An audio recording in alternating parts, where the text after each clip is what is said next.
Malappuram Chungathara പഞ്ചായത്തിലാണ് LDF UDF പ്രവർത്തകർ തമ്മിൽ കയ്യാങ്കളി ഉണ്ടായത്. നടു റോഡിൽ കയ്യാങ്കളിയുടെ സാഹചര്യമാണ്. മണിക്കൂറുകളായി തുടരുന്ന സംഘർഷാവസ്ഥയാണ് അവിടെ. അവിശ്വാസ പ്രമേയ ചർച്ച നടക്കുന്നുണ്ട്.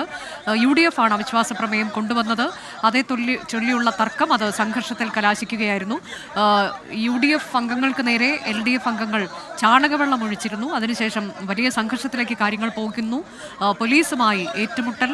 ഇപ്പോഴും ആ സംഘർഷം അവിടെ തുടരുന്നുണ്ട്. നടു റോഡിലുള്ള സംഘർഷാവസ്ഥ എന്നാണ്. വിപിൻ സി വിജയൻ വിശദാംശങ്ങളുമായി. വിപിൻ, സംഘർഷാവസ്ഥയ്ക്ക് അയവ് വന്നോ? അവിശ്വാസ പ്രമേയ ചർച്ച എവിടെ വരെയായി?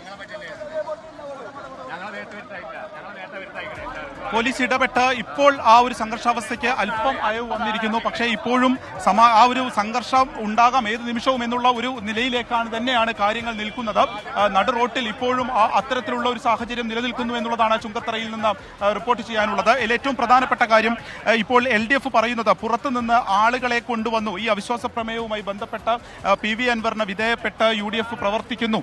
അതാണ് ജനാധിപത്യത്തിന് ചേരുന്ന നടപടികളല്ല ചുങ്കത്തറയിൽ നടന്നിട്ടുള്ളത് എന്നുള്ളതാണ് LDFന്റെ പ്രധാനപ്പെട്ട ആരോപണം. ഇതേ സംബന്ധിച്ച് അതിരാവിലെ മുതൽ തന്നെ നിലനിന്നിരുന്ന സംഘർഷാവസ്ഥ പിന്നീട് കയ്യാങ്കളിയിലേക്കൊക്കെ വഴിമാറുകയായിരുന്നു. അത് പലതവണ കയ്യാങ്കളിയിലേക്ക് മാറി. ഇപ്പോഴും അവിശ്വാസ പ്രമേയ ചർച്ച അതുപോലെ തന്നെ തുടരുകയാണ്. പ്രവർത്തകർ, നമുക്ക് ഈ ദൃശ്യങ്ങളിൽ നിന്നൊക്കെ കാണുന്ന പോലെ തന്നെ പ്രവർത്തകരുണ്ട്. അത്രത്തോളം തന്നെ പോലീസും ഇവിടെ എത്തിയിട്ടുണ്ട്. അപ്പോൾ പോലീസും LDFന്റെ പ്രവർത്തകരും തമ്മിൽ മൂന്നാമത്തെ തവണയാണ് ഈ ഒരു കയ്യാങ്കളിയിലേക്ക് എത്തുന്നതും പോലീസ് ലാത്തി വീശുന്ന സാഹചര്യത്തിലേക്കും കാര്യങ്ങൾ എത്തിയിരിക്കുന്നത്. അവിശ്വാസ പ്രമേയ ചർച്ച ഇനിയിപ്പോൾ അല്പസമയത്തിനകം തന്നെ കഴിയുമെന്നുള്ളതാണ് നിലവിൽ കഴിയുന്നത്. അകത്തും അതിന്റെ വലിയ രീതിയിലുള്ള ഒരു സംഘർഷം നടന്നിരിക്കുന്നു. അംഗങ്ങൾ തമ്മിലുള്ള ഒരു പ്രശ്നങ്ങൾ നടന്നിരിക്കുന്നു. അത് കയ്യാങ്കളിയിലേക്ക് എത്തിയിരിക്കുന്നു. ചാണകവെള്ളം തളിച്ചു എന്നുള്ളതാണ് UDFന്റെ നേതാക്കളൊക്കെ ഇപ്പോൾ പുറത്തു വന്ന് അറിയിച്ചിരിക്കുന്നത്. അതിനകത്തേക്ക് മാധ്യമങ്ങൾക്ക് പ്രവേശനമില്ല. ഇത് വിജയിക്കുകയാണെങ്കിൽ, അതായത് അവിശ്വാസ പ്രമേയ ചർച്ച വിജയിക്കുകയാണെങ്കിൽ ഇപ്പോൾ 10-10 എന്നുള്ളതാണ് നില. അത് 11-9 ആവുകയും ചുങ്കത്തറയിൽ ഭരണം നഷ്ടമാവുകയും ചെയ്യും. LDFനെ സംബന്ധിച്ച്, അത് CPMനെ സംബന്ധിച്ച ക്ഷീണമാണ്. അത് PV അൻവറിന് രാഷ്ട്രീയമായി നേട്ടമാവുകയും ചെയ്യും. കാരണം ഇപ്പോൾ ഈ കൂറുമാറും എന്ന് പറയുന്ന നുസൈബ സുധീർ, അത് തൃണമൂൽ കോൺഗ്രസിന്റെ ഇവിടുത്തെ, അതായത് നിലമ്പൂർ നിയോജക മണ്ഡലത്തിലെ ചെയർമാന്റെ ഭാര്യയാണ്. അപ്പോൾ ആ രീതിക്ക് PV അൻവറിന്റെ ഒരു ഇടപെടൽ ഉണ്ടായിരിക്കുന്നു. UDFന് അതിന് വിധേയപ്പെട്ടിരിക്കുന്നു എന്നാണ് LDF പറയുന്നത്. ഇപ്പോൾ സംഘർഷാവസ്ഥയ്ക്ക് അല്പം അയവ് വന്നിട്ടുണ്ട്. പുറത്തുനിന്നും ആളുകളെ കൊണ്ടുവരുന്നു എന്ന് പറഞ്ഞുകൊണ്ട് ഒരു ടൂറിസ്റ്റ് ബസ് തടഞ്ഞതാണ് അല്പസമയം നമ്മൾ കണ്ടിട്ടുള്ള ഒരു കൂട്ടത്തല്ലിലേക്ക് മാറിയത്. പോലീസും CPMന്റെ പ്രവർത്തകരും തമ്മിലായിരുന്നു അടി ഉണ്ടാവുകയും ചെയ്തത്. ഇപ്പോൾ അല്പം ഒരു സമാധാനം ഈ പ്രദേശത്ത് വന്നിട്ടുണ്ട്. ഇനിയിപ്പോൾ അവിശ്വാസ പ്രമേയ ചർച്ചയുടെ ഉള്ളടക്കം അല്പസമയത്തിനകം തന്നെ പുറത്തേക്ക് വരും. UDF അംഗങ്ങളാണ് ഈ ചുങ്കത്തറ പഞ്ചായത്തിന് മുൻപിൽ ഇപ്പോൾ തമ്പടിച്ചിരിക്കുന്നത്. പോലീസിന്റെ കനത്ത സുരക്ഷയും ഈ പ്രദേശത്തുണ്ട്. അനുജ, ഇതിലിപ്പോൾ ഈ അവിശ്വാസ പ്രമേയ ചർച്ച പൂർത്തിയായി കഴിയുമ്പോൾ ഈ ഭരണമാറ്റം എന്നുള്ളതിലേക്ക് കൂടി കാര്യങ്ങൾ എത്തിച്ചേരുമെന്നത് ഏറെക്കുറെ ഉറപ്പിക്കാമോ വിപിൻ?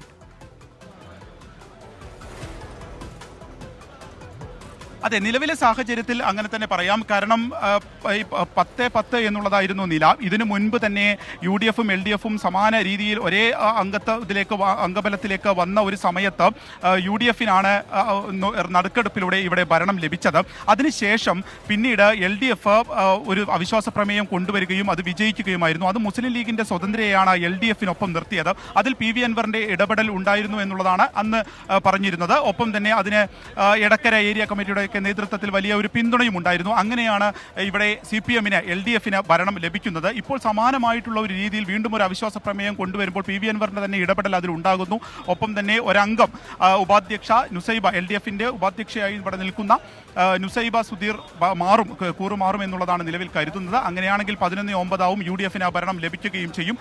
ഈ ഒരു സാഹചര്യം നിലനിൽക്കുന്നതിനിടയിലാണ് ജനാധിപത്യത്തിനെ ഇല്ലാതാക്കാനുള്ള കുടിലശ്രമം നടന്നിരിക്കുന്നു എന്ന് പറഞ്ഞുകൊണ്ട് ഇപ്പോൾ LDFന്റെ ഭാഗത്ത് നിന്ന് ഇവിടേക്ക് വരികയും പോലീസിനെതിരെയൊക്കെ വലിയ പ്രതിഷേധത്തിലേക്ക് കടക്കുകയും ചെയ്തിട്ടുള്ളത്.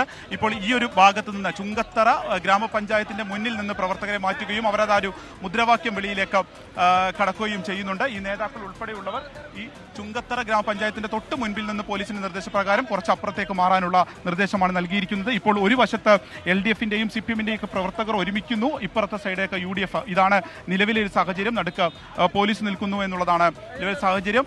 അവിശ്വാസ പ്രമേയ ചർച്ച കഴിഞ്ഞിട്ടില്ല. കഴിയുകയാണെങ്കിൽ സ്വാഭാവികമായും UDFന് ഭരണം ലഭിക്കും. അങ്ങനെയാണെങ്കിൽ ഈ ഒരു സംഘർഷാവസ്ഥയിലേക്ക് എന്തായിരിക്കും സംഭവിക്കുക എന്നുള്ളത് കാത്തിരുന്ന് തന്നെ കാണേണ്ടതാണ്. കൂടുതൽ പോലീസ് സ്ഥലത്തേക്ക് എത്തിക്കൊണ്ടിരിക്കുകയുമാണ്. അനുജ, ശരി. മലപ്പുറം ചുങ്കത്തറ പഞ്ചായത്തിലാണ് അവിശ്വാസ പ്രമേയ ചർച്ച നടക്കുന്നത്. ഇപ്പോൾ LDF ഭരണം നഷ്ടമാകാനുള്ള സാധ്യതയുണ്ട്. ഒരംഗം UDF പിന്തുണച്ചുകൊണ്ട് കൂറുമാറാനുള്ള സാധ്യതയുണ്ട് എന്നുള്ളതാണ്. അതിൽ PV അൻവറിന്റെ ഇടപെടൽ വളരെ ശ്രദ്ധേയമാണ്. അതിൽ പ്രതിഷേധിക്കുകയാണ് LDF പ്രവർത്തകർ. നേരത്തെ സംഘർഷമുണ്ടായി, അത് നടുറോഡിലുള്ള കയ്യാങ്കളിയിലേക്ക് UDF LDF പ്രവർത്തകർ തമ്മിലുള്ള കയ്യാങ്കളിയിലേക്ക് എത്തിയിരുന്നു. ഒപ്പം പോലീസുമായുള്ള സംഘർഷം, പോലീസ് ലാത്തി വീശുന്നതിലേക്ക് എത്തുന്നു.